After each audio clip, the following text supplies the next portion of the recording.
adik-adik, kembali lagi bersama kita di Sekolah Linggo Online tentunya. Untuk lagu pujian pertama, kita akan menyanyikan lagu King Kong Badannya Besar.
Terberkati kan dengan pujian pertama? Agar kita semakin terberkati dan semakin berbuah dalam Tuhan, kita akan melanjutkannya dengan pujian kedua. Kita akan menyanyikan lagu Yesus Pokok.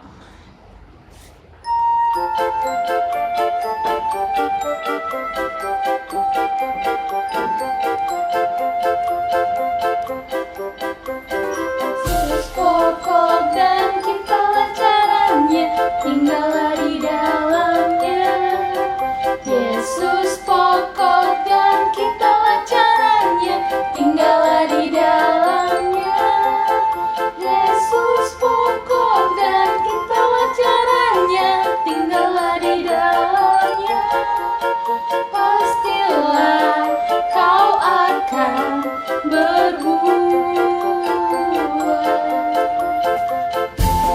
Secintaku, ku cinta kau, kau cinta dia. Yesus cintaku, ku cinta kau, kau cinta dia. Yesus pokok dan kitalah caranya, tinggallah di dalamnya. Yesus pokok dan kitalah caranya, tinggallah di dalamnya. Yesus pokok dan kitalah caranya, tinggallah di dalamnya. Pastilah kau akan berbuah. Terima kasih adik-adik untuk semangatnya. Untuk dua lagu pujian kita akan mendengarkan firman Tuhan. Siapkan hati dengan sikap doa. Kita akan sambil menyanyikan lagu Aku Ingin Dengar Cerita.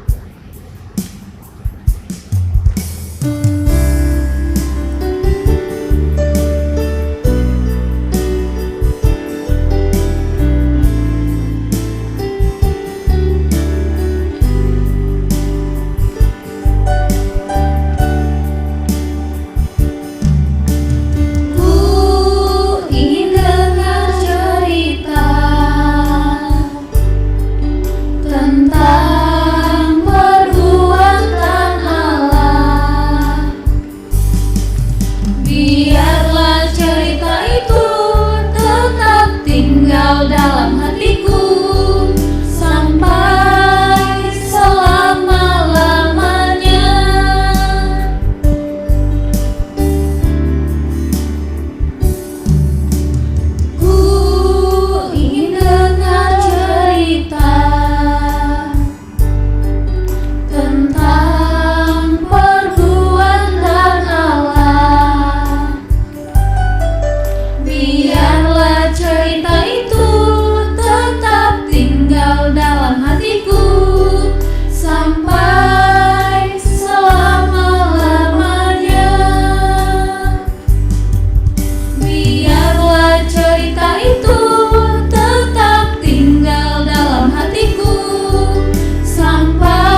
Selamat pagi adik-adik. Selamat bertemu kembali. Senang ya kita berjumpa lagi di pagi yang cerah ini. Nah, adik-adik, sebelum kita mendengarkan cerita, sudah siap belum? Udah mandi tadi kan? Ya, sudah gosok gigi, sudah pakai baju sekolah minggunya. Sebelum kita membaca Alkitab, mendengarkan cerita Alkitab, kita berdoa dulu ya. Mari kita berdoa. Terima kasih Tuhan Yesus, pagi ini kami mau mendengarkan cerita. Kiranya Tuhan berkati kami sekalian. Di dalam nama Tuhan Yesus kami berdoa dan menyerahkan jam ini. Amin. Adik-adik, kita buka kitabnya dari 1 Samuel pasal 9 ya. Silakan baca. Ya. Sudah? Adik-adik, zaman dulu sekali ya, ada seorang bapak namanya Bapak Kis. Ya, Bapak Kis. Bapak Kis ini dia dari suku Binyamin. Ya, suku Binyamin adalah suku yang paling kecil di antara 12 suku di Israel. Nah, Bapak Kis ini ya, anaknya yang laki-laki itu bernama Saul. Ada yang bernama Saul? Iya, di sekolah minggu kita nggak ada yang namanya Saul ya. Saul ini, anak Bapak Kis ini, dia anaknya rajin. Kalau bapaknya bilang, misalnya Bapak Kis bilang, Saul, tolong Bapak dulu. Kamu bawakan minuman untuk ternak itu ya. Dia pasti melakukan.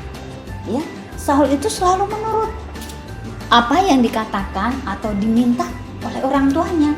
Jadi dia suka menolong orang tuanya. Dia tidak malas, dia mau bekerja. Nah, adik-adik perlu mengikuti contohnya Saul ya. Gak boleh malas ya. Jadi harus rajin seperti Saul. Nah, Saul ini ya suka bekerja dan menolong orang tuanya menggembalakan ternak mereka. Bapak Kis ini dia punya ternak yang banyak sekali.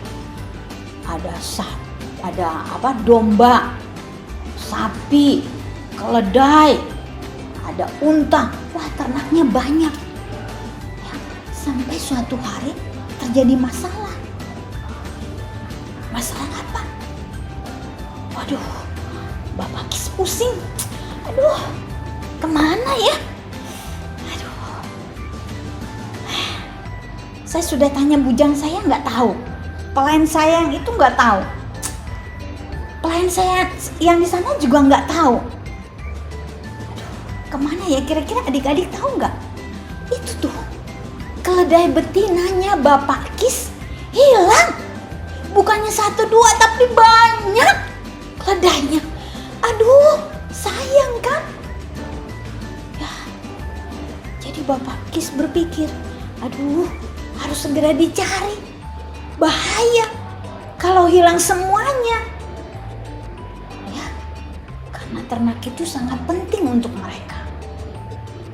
Lalu Bapak Kis bilang, dia panggil Saul. Saul, sini dulu. Bapak mau minta tolong sama kamu. Iya Pak, kata Saul. Saul ini kan anak yang penurut. Jadi dia mau menolong bapaknya. Bapak mau minta tolong dan Bapak memberikan tugas untuk kamu. Kamu harus mencari keledai-keledai betina kita yang hilang. Ya. Nah, sekarang kamu siapkan bekal dan kamu pergi bersama pelayan Bapak. Ya. Kemudian Saul berkemas. Ya, zaman dulu belum ada mobil, belum ada motor adik-adik. Jadi mereka harus jalan kaki. Nah, mereka harus siapkan minum, mereka juga harus siapkan makan. Jadi sebelum mereka berangkat, mereka sudah siapkan makan dan juga minum untuk di jalan. Karena perjalanannya jauh, nggak ada ojek, nggak ada Grab, ya, belum ada angkot. Nah, Saul menyiapkan diri. Ya, lalu bapaknya berdoa sebelum mereka berangkat. Kemudian mereka berangkat. mereka berjalan menuju pegunungan Efraim, lewat pegunungan Efraim di wilayah tanah sekitar daerah Benyamin. Daerahnya luas, lewat pegunungan dan bukit-bukit. Ya capek ya adik-adik, belum ada angkot. Tapi Saul tidak mengeluh. Ya jadi nanti kalau disuruh orang tua, ayo Anto, tolong mama dulu belikan gula dong di Alfamart di seberang sana. Aduh, malas mah, lagi asik nih main game. Gak boleh begitu. Coba lihat contoh Saul. Dia walaupun tidak ada Grab, tidak ada ojek, ya, tidak ada angkot, tapi dia mau berjalan kaki menolong ayahnya mencari keledai-keledai betina mereka. Mereka sudah berjalan, ya, berjalan jauh 1 hari, 2 hari mereka jalan. Wah, tadi tidak ketemu, sudah capek, keringatan, lapar, ya, tapi tidak bertemu juga, tidak ada tanda-tanda keledai mereka bakalan ketemu. Aduh, si Saul jadi berpikir, aduh bagaimana ya? Nanti jangan-jangan bapak saya khawatir, kata dia kepada pelayannya. Terus pelayannya bilang begini, Nak Saul, coba daripada kita jalan-jalan terus begini, nggak ada hasilnya, coba kita bertanya dulu. Saya dengar di sini ini, dekat sini ada seorang nabi, namanya Nabi Samuel. Dia suka menolong orang yang kesulitan. Jadi mungkin dia bisa menolong kita. Coba kita bertanya dulu sama dia sebelum kita pulang. Saul berpikir, iya ya, betul juga ya. Perlu bertanya dulu, berdoa sama Nabi Samuel itu. Mungkin dia bisa memberikan petunjuk kepada kita agar menemukan keledai-keledainya yang hilang. Kalau begitu, oke, kata Saul. Kita pergi mencari Bapak Samuel. Lalu mereka berdua berangkat, ya, mencari tahu di mana rumah Bapak Samuel. Lalu mereka jalan. Begitu mau masuk kota, mereka bertemu dengan rombongan gadis-gadis, ya, yang sedang mencari air, menimba air di sumur. Lalu Saul ini bertanya kepada gadis-gadis, permisi. Jadi kalau mau tanya sesuatu harus bilang permisi dulu ya sama orang. Permisi, saya mau bertanya, bisakah kalian tunjukkan rumahnya Bapak Samuel untuk kami? Karena kami mau bertanya kepada Bapak Samuel. Kami kehilangan ternak-ternak kami.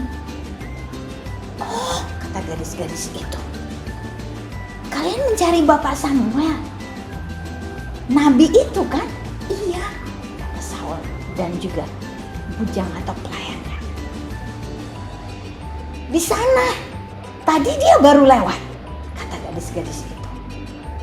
Coba kalian cepat menyusul dia ke sana, ke kota. Pas di kota itu lagi ada acara. Pasti dia belum jauh dari sini. Kalian cepat susul dia, karena hari ini akan ada acara persembahan kurban. Adik-adik, zaman dulu tuh belum ada gereja seperti kita. Jadi mereka kalau mau beribadah itu mau persembahkan kurban, ya, di suatu tempat terbuka. Nah, kemudian Nabi Samuel itu yang memimpin acara persembahan itu, ibadahnya. Lalu gadis-gadis itu memberitahukan jalan kemana mereka harus mengikutinya, ya, ke tempat Bapak Samuel itu akan mengadakan persembahan korban bersama dengan orang-orang. Nah, lalu Saul cepat-cepat setelah dia mengucapkan terima kasih kepada gadis-gadis itu, mereka permisi. Dia bersama bujangnya, dia cepat-cepat pergi lagi menyusul mencari Nabi Samuel. Ya. Kemudian adik-adik, Saul ini anaknya sopan. Ya. Waktu mau sampai dekat pintu gerbang, dia lihat, ada seorang bapak sudah tua, tapi kelihatannya berwibawa dan baik orangnya. Lalu dia berpikir, apa ini ya Nabi Samuel? Terus dia bilang sama bujang, tunggu sebentar, saya bertanya bapak itu dulu ya. Lalu dia mendekati Nabi Samuel, ya. Dia belum kenal waktu itu bahwa itu adalah Nabi Samuel. Lalu dia menegur Nabi Samuel, permisi bapak, saya mau bertanya. Saya sedang mencari bapak Samuel. Saya ada perlu dengan dia. Bisakah bapak menolong saya menunjukkan rumah bapak Samuel atau tempat bapak Samuel? Oh, begitu Samuel melihat, wah, ini rupanya anak laki-laki yang Allah perintahkan tadi malam di dalam doaku. Rupanya adik-adik, Nabi Samuel satu malam sebelumnya sudah diberitahu oleh Allah bahwa dia akan bertemu dengan seorang anak laki-laki yang bernama Saul. Dan selama ini Nabi Samuel itu ya terus dimintai tolong oleh orang Israel. Dia harus cari seorang raja yang bisa mereka lihat secara fisik. Ya, mereka nggak mau cuma menyembah Allah saja, tapi mereka juga mau melihat seorang pemimpin yang bisa mereka lihat secara nyata, secara fisik, seperti bangsa-bangsa lain. Lalu Samuel bilang sama orang Israel, sabar ya, tunggu sampai Allah menunjukkan kepada kita. Dan satu malam sebelumnya, sebelum dia bertemu dengan Saul, Bapak Samuel sudah dipesan. Nabi Samuel sudah dipesan oleh Allah bahwa besoknya dia akan bertemu dengan Saul. Dan dia harus mengurapi Saul untuk menjadi raja pertama di Israel. Siapa adik-adik? Saul akan bertemu dengan Saul untuk diurapi menjadi raja pertama di Israel. Ya, jangan lupa ya, raja pertama di Israel adalah Saul. Kemudian Samuel langsung, wah, ini dia orangnya rupanya. Rupanya Saul ini kan orangnya ganteng adik-adik. Ya, pokoknya dia tinggi, ganteng. Ya, tapi nggak sombong adik-adik. Dan dia juga rajin, dia taat, dia mau menolong orang tuanya. Ya, jadi yang ganteng-ganteng ya, nggak boleh sombong ya sama yang cantik-cantik ya. Anak Tuhan tuh nggak boleh sombong, harus tetap rendah hati. Lalu setelah Nabi Samuel bertemu dengan Saul, dia bilang begini, oh iya, kamu Saul ya? Wah, Saul kaget, kok bapak ini tahu nama saya? Terus Nabi Samuel bilang, iya, saya mengerti kedatangan kamu. Tadi malam Tuhan Allah sudah berbicara untuk saya. Dan saya mengerti isi hati kamu. Wah, Saul menjadi kaget ya. Wah, bapak ini benar-benar nabi. Dia langsung tahu apa isi hati saya. Wah, Saul senang sekali ya. Wah, pasti keledai-keledainya akan ketemu. Oh, terima kasih bapak. Ya, kata Saul. Berarti bapak tahu maksud saya, maksud kami. Iya, tapi tenang dulu, kata Bapak Samuel. Sekarang kamu harus ikut saya. Kita berdoa mempersembahkan korban kepada Allah. Ya, ingat tadi Saul adalah seorang anak yang taat, yang takut akan Tuhan. Ya, jadi dia harus ikut Nabi Samuel.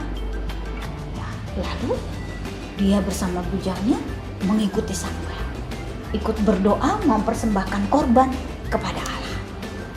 Lalu di dalam jamuan itu ada sekitar 30 orang ya yang berkumpul di situ bersama Bapak Samuel dan Nabi Samuel. Mereka berdoa dan bersyukur kepada Allah. Lalu Saul juga senang. Wah, kenapa saya diistimewakan ya? Dia mendapat jamuan yang terbaik di acara itu. Dia juga bertanya-tanya, waduh, kok saya mendapat yang terbaik? Ya, tapi Bapak Samuel bilang sama dia, kamu mendapat bagian yang terbaik karena Tuhan menghendaki kamu untuk menjadi raja di Israel. Kata Bapak Samuel. Aku mau jadi raja. Aduh, Saul nggak percaya. Ya, Bapak, saya kan dari suku yang paling kecil, suku Benyamin. Ya, saya nggak punya kemampuan apa-apa. Tadinya Saul tidak percaya, tapi Samuel bilang, Tuhan sudah memilih kamu. Saul tidak mau percaya awalnya, sampai akhirnya dia tahu Tuhan sudah memilih dia untuk menjadi pemimpin di Israel. Nah adik-adik, meskipun demikian Saul tidak menjadi sombong awalnya ya. Dia bersedia menjadi raja. Dan kemudian Samuel ya, selesai perjamuan itu dia tinggal bersama dengan Samuel. Setelah itu mereka mau berjalan pulang. Lalu Bapak Samuel bilang, sebelum pulang saya akan berdoa untuk kamu. Ya, kemudian bujangnya disuruh pergi duluan. Lalu Bapak Samuel mengambil tabung. Ya, tabung ini seperti kendi kecil begitu ya, berisi minyak untuk mengurapi. Ya, biasanya untuk orang-orang penting minyak ini. Lalu dia tuangkan minyak itu di kepala Saul. Ya, lalu dia berdoa kepada Tuhan Allah. Bapak Samuel berdoa untuk Saul, untuk dia bisa jadi pemimpin yang bijaksana, yang menolong rakyatnya. Nah, adik-adik, waktu itu ya, Saul mengerti memang Tuhan menyuruh dia menjadi pemimpin. Dan pada waktu itu dia belum menjadi sombong. Ya, setelah beberapa tahun kemudian baru dia berubah hati.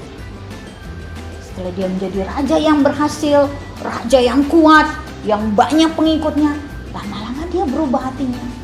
Tadinya dari rendah hati menjadi sombong. Nah, adik-adik nggak boleh seperti itu ya. Yang tadinya dia taat sama Tuhan, akhirnya dia tidak sabar lagi. Dia tidak sabar lagi menunggu firman Tuhan yang tepat. Dia maunya, aku juga bisa berdoa sendiri. Padahal dia harus berdoa bersama Samuel, tapi dia tidak sabar. Ya, nah disitulah Tuhan Allah marah. Kita harus sabar, kita harus taat kepada Allah. Ya, tidak boleh mengambil langkah sendiri. Kita harus selalu mengandalkan Tuhan dalam hidup kita. Ya, tidak boleh mengikuti kemauan kita sendiri. Ya, kita harus selalu mengandalkan Tuhan. Ya, tidak boleh melangkah sendiri, mengambil keputusan sendiri tanpa mengandalkan Tuhan. Nah, adik-adik, di sini kita belajar. Saul gagal ketika dia berubah hati. Yang tadinya dia taat, setelah dia menjadi raja yang berhasil, dia jadi sombong. Dia tidak takut akan Allah lagi. Ya, lalu Tuhan Allah menghukum dia, mengambil jabatan. Dan kemudian dia tidak rendah hati lagi. Nah, kita tidak boleh seperti itu adik-adik. Ya, walaupun nanti kita sudah bisa menjadi orang yang berhasil, kita tetap harus takut akan Tuhan, tetap rendah hati, dan tidak boleh sombong. Oke adik-adik, demikianlah kisah Raja Saul. Ya, jadi kita harus belajar tadi, tetap taat, ya, tetap rendah hati, suka menolong orang tua, ya, jangan melawan orang tua. Kalau disuruh, lakukan apa yang diperintahkan oleh orang tua. Dan tetap rendah hati, ya, serta mengandalkan Tuhan dalam hidup kita. Nah, inilah cerita kita pada minggu ini. Mari kita berdoa. Terima kasih Tuhan Yesus, Tuhan sudah menolong kami melalui kehidupan Saul yang menjadi raja. Walaupun awalnya dia orang yang rendah hati, seorang anak yang taat dan selalu mengandalkan Tuhan. Tapi biarlah melalui cerita ini Tuhan menolong kami agar kami tidak berubah hati kami untuk tetap taat, tetap setia, dan juga rendah hati, tidak sombong, selalu mau menolong orang tua kami, mengikuti nasihat orang tua kami. Terima kasih Tuhan Yesus untuk cerita yang boleh kami dengarkan pada pagi hari ini. Di dalam nama Tuhan Yesus Kristus kami mengucap syukur dan berdoa. Amin. Sampai minggu depan adik-adik.